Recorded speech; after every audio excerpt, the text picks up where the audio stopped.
45th President of the United States on America, we welcome you officially and for the first time to the Embassy of the United States here in Jerusalem, the capital of Israel. Thank you.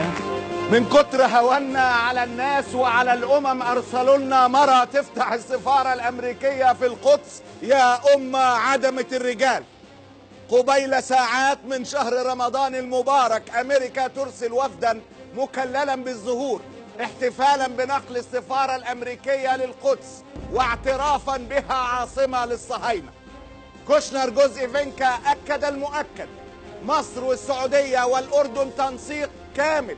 مش بس كوشنر، كل القنوات الصهيونية أكدت على التنسيق. So proud to be here today in Jerusalem, the eternal heart of the Jewish people. Iran's aggression threatens the many peace-loving citizens throughout the region and the entire world. From Israel to Jordan to Egypt to Saudi Arabia, and previously unimaginable opportunities and alliances are emerging. السفارة وقضية حساسة قد تستخدمها الكثير من المرجعيات العربية والإسلامية من أجل أجندات سياسية، إيران أولا، ولكن الموضوع على ما يبدو محسوم بشكل واضح مع الدول العربية. هنالك تفهم بأن نقل السفارة الأمريكية وبعدها دول عديدة ستنقل سفارتها إلى القدس. ما تقوليش اتصدمت. فيصل وعبد العزيز، الملك فيصل وملك عبد العزيز نسقوا لإنشاء دولة إسرائيل، وقلناها لك قبل كده يوم إعلان قرار ترامب. ما تقوليش اتصدمت. زي ما حكامنا العرب النهارده سبب نكبة 2018 الملك الحسن كان سبب نكبة 67. ما تقوليش اتصدمت. Troisième grand sommet de la Ligue arabe. Alors, vous vous en doutez, le Mossad ne fait pas partie de la liste officielle. L'autre homme clé de cette histoire, c'est Hassan II, le roi du Maroc. Il va permettre aux renseignements israéliens de connaître. Hassan II a tout enregistré en secret. Il n'a pas confiance dans les invités de la Ligue arabe. C'est à peine croyable. Mais qu'est-ce que les Israéliens vont bien pouvoir découvrir sur ces cassettes? Alors, les enregistrements vont révéler qu'il est question, c'est que les rangs arabes sont profondément des informations-là que Tsahal va lancer les premières opérations de la guerre des Syriens. قال لك أصابوا الذعر يوم الحكاية يوم الاجتماع فطردنا، بس ادانا كل التسجيلات. الفلسطينيون وحدهم يسيرون ناحية القدس. الفلسطينيون وحدهم يهرولون ليدفنوا شهداء، لأن هناك شهداء آخرون ينتظرون الدفن. ده الدكتور معتصم النونو بيستقبل شقيقه الشهيد معتز النونو في غزة أثناء عمله بالمستشفى اليوم شهيدا بإذن ربه من ضمن أكثر من 50 شهيد وأكثر من 2400 مصاب جادت بهم غزة اليوم فقط دفاعا عن الشرف العربي. إذا كان فاضل شرف عربي فده أبو صلاح فاكرينه مبتور القدمين واللي بقاله أكتر من شهر بيطلع في مسيرات العودة، ربنا يكافئه النهاردة بالشهادة بإذن الله يتقبله شهيدا. هم أحرار الأمة. اختفت الميراج والرافال والإف 15 و16 و18 ولم تظهر إلا الطائرات الورقية يا أمة من ورق. قال لك أعلنوا القدس عاصمة للإخوان المسلمين وحينها سيتحرك كل القادة العرب لتحريرها. العرب في سبات عميق، لكن الكويت كتر خيرها طلبت اجتماع عاجل لمجلس الأمن، والأردنيين عملوا مظاهرة قدام السفارة الأمريكية، لكن تبقى المظاهرات الأكبر في اسطنبول وفي شارع الاستقلال.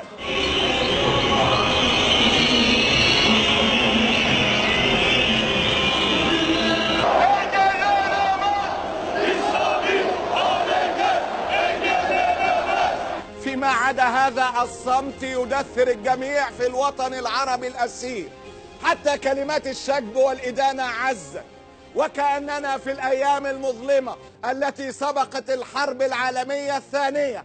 هكذا تحدث أردوغان. Ben size şu kadar para veriyorum. Öyleyse oyunu bu istikamette kullan demek suretiyle adımlar attım. İstediğiniz kadar atın. Bir defa Kudüs, hele Doğu Kudüs Filistin'in başkentidir. Bunu İslam dünyası olarak görelim. Bu tablo karşısında kendimizi 2. Dünya Savaşı öncesinin karanlık günlerinde hissetmekten Alıkoyamıyoruz. من دقائق جنوب أفريقيا تسحب سفيرها من إسرائيل. من دقائق تركيا تستدعي سفيريها في واشنطن وتل أبيب للتشاور بعد نكبة اليوم. الشيخ أفخاي أدروعي عارفينه. السلام عليكم. نتحدث اليوم عن فضائل يوم الجمعة المبارك. خير يوم طلعت عليه الشمس يوم الجمعة، رواه مسلم. الشيخ أفخاي أدروعي قلع كل الماسكات النهاردة. اشمعنى هو؟ ما كل حكام العرب قلعوا. مع قطاع غزة في هذا اليوم، يوم الوكسة التي تفرضه حركة حماس على أهالي قطاع غزة، إلا المشاركين المحرضين المشاغبين المخربين طامعين الحدود، وحاولتم اجتيازها وحاولتم اقتحامها وحاولتم المساس ببنيتها التحتية، فبذلك تخاطرون بحياتكم. نحن مستعدون لكل السيناريوهات على صفحة مسيرة العودة الكبرى بين قوسين كما تسميها حماس، ونحن نسميها مسيرة الفوضى الكبيرة في يوم الوكسة. يوم الوكسة لأن حماس ما تفعله هناك هي تأتي بيوم وكسة على كل الفلسطينيين. الوكسة عليك وعلى اللي جابوك. فرجينيا جميلة الجميلات تتسلم مفاتيح القدس، فأين أنت يا صلاح الدين؟ أجراس العودة إجبارا اليوم تدق وليس غدا، ما زالت تنجب أحرارا القدس ولا تركع أبدا. شهداء في قوافل للجنة، أبطال عقيدتهم لسه بخير، لا بتعرف أصل ولا التفريط ولا كم بالعار ولا جيش ومشير. ما تبيعش ترابها المال سلمان الخاضع للعالم الصهيوني. شايلين مفاتيح الدار لسه ما خانوش الحلم ولا خانوني. من غزة البيت لحم الطهرة، من غزة البيت لحم الطهرة لخليل العز ورام الله، والخان وجنين تلك يا أبيب يرجع حيفا، والقدس تزين طال قلب فلسطين. القدس بتشكي لمولاها القدس بتشكي لمولاها وبتسند علم رابطين. لا صلاح الدين هيعود تاني ولا شفنا زعيم يصنع حطين. ساجدين حكام الأمة هناك في رحاب العم الأمريكي، دافعين الجزية بذل وجهد، جايبين الديب هل يحميكي. النكبة مش أرض احتلت ولا نقل سفارات ولا تهجير. النكبة مش أرض احتلت ولا نقل سفارات ولا تهجير. النكبة قواد الأمة في دلق فينكا ازاي بتسير، وازاي شوية شعر أصفر في الرياض بيقلبوا السلاطين. ثم ظهروا بنكبة تسرق مرة تانية مننا فلسطين. طبع الديوث غلاب لو فوق دماغه عقال أو كاب ودبورة. قرب يا ابني وابن جنب الشاويش عنسين تتنجس الصورة. يا مقدمين القدس قربان لكراسيكو، خصص تاريخنا ركن في المزبلة ليكو. الجيل الحال خلاص قرر يكسر جدران الصمت يمر، مش قابل يركع زي ملوك بيعينه وساقيينه من المر. الثورة انطلقت رغم أنوف الميري وحكام البترول. العيش والحرية دي كانت بدايات للغضب المفتول. لا هينفع تتراجع خطوة ولا تكتم صوتها المتصاعد. الشعب العربي بيوعدكم الرد يكون زلزال راعد. افتح سفارات مش واحدة وبس وحسابك يجمع ويانا. القدس لا ضاعت ولا هتضيع وهنرجع ليها وعرفانا.